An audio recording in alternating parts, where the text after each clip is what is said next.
Grief is a swallow, he said.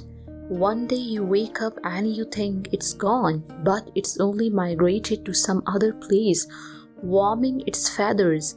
Sooner or later, it will return and perch in your heart again.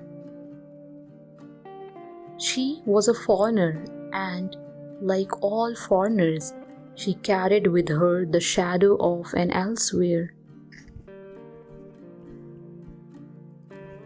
If there was a God up there, he must be laughing his head off at a human race capable of making atomic bombs and building artificial intelligence, but still uncomfortable with their own mortality and unable to sort out what to do with their dead.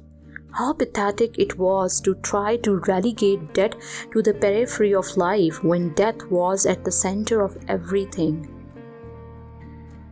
Just because you think it's safe here, it doesn't mean this is the right place for you, her heart countered. Sometimes where you feel most safe is where you least belong. We must do what we can to mend our lives. We owe that to ourselves, but we need to be careful not to break others while achieving that. Nala thought that one of the endless tragedies of human history was that pessimists were better at surviving than optimists, which means that, logically speaking, humanity carried the genes of people who did not believe in humanity. How could meditation help you to quieten your mind when you need to quieten your mind in order to meditate? Nostalgia Nala believed there were two kinds of families in this world. Relatives from the blood family and friends, the water family. If your blood family happened to be nice and caring, you could count your lucky stars and make the most of it. And if not, there was still hope.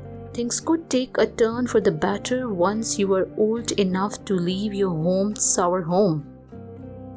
As for the water family, this was formed much later in life and was to a large extent of your own making.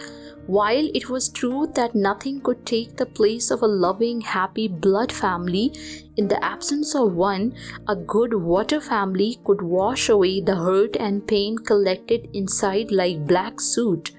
It was therefore possible for your friends to have a treasured place in your heart and occupy a bigger space than all your kin combined.